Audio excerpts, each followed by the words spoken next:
ओम साई राम। साई चरित्र अध्याय 7। इस अध्याय में हम गोली बुआ की कथा, विठल का प्रकट्य, शिरडी ही द्वारका, भगवंतराव क्षीर सागर की कथा और बाबा के श्री चरणों में प्रयाग की कथाओं का वर्णन करेंगे। गोली बुआ की कथा। 95 वर्षीय गोली बुआ विठोबा के अनन्य भक्त थे। वे पंडरी के वारकारी थे।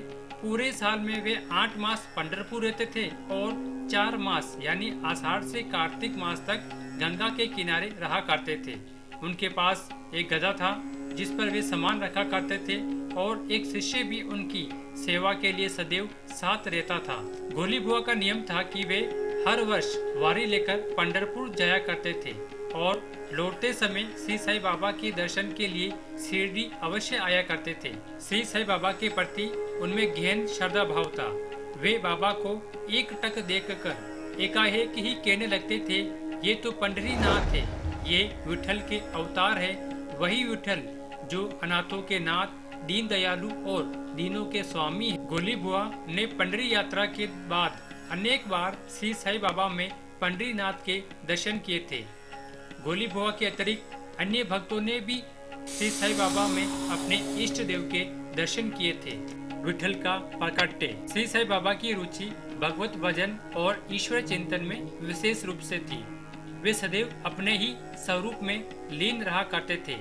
उनके जुबान पर हमेशा अल्लाह मालिक का उच्चारण किया करते थे और कीर्तन सप्ताह का भी आयोजन करते रहते थे। कीर्तन सप्ताह को नाम सप्ताह भी कहा जाता है। एक बार की बात है, साई बाबा ने भक्त दास गुरु को कीर्तन सप्ताह करने के लिए कहा। तब दास गुरु ने कहा, देवा, आपकी आज्ञा तो मुझे सिरोधाई है, लेकिन मुझे भरोसा दिलाए कि विठल अवश्य ही प्रकट होंगे। श्री साई बाबा ने अपने हृदय पर हाथ रखा। ऐसा करना दास गुरु को भरोसा दिलाने का सूचक था। फिर साई बाबा बोले, विठल की पंढरी, रणछोड़ की द्वारका और ठाकुरनाथ की डंकपुरी तो शिरडी ही है। फिर किसी को भी दूर जाने की क्या आवश्यकता है? क्या विठल कहीं बाहर से आएंगे? वे तो शिरडी में ही विराजते हैं। जब भक्तों में भक्ति और प्रेम का प्रवाह होगा तो विठल स्वयं ही प्रकट हो जाएंगे। जब कीर्तन सप्ताह समाप्त हुआ तो विठल स्वयं ही प्रकट हो गए। इसका प्रमाण काका साहब दीक्षित थे। काका साहब दीक्षित रोज की भांति स्नान करने के बाद ध्यान करने के लिए बैठ गए तो उन्होंने विठल के साक्षात दर्शन किए। दोपहर को जब काका साहब दीक्षित श्री साई बाबा के दर्शनार्थ मस्जिद में गए तो बाबा ने उनसे इस प्रकार पूछा, क्यों विठल पाटिल आए थे न? क्या तुमने उनके दर्शन किए?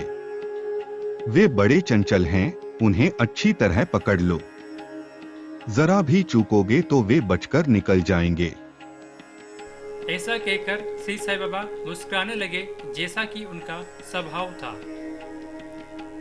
काका साहब दीक्षित को सुबह तो विठल के दर्शन हुए, दोपहर में भी उन्होंने फिर से उनके दर्शन किए।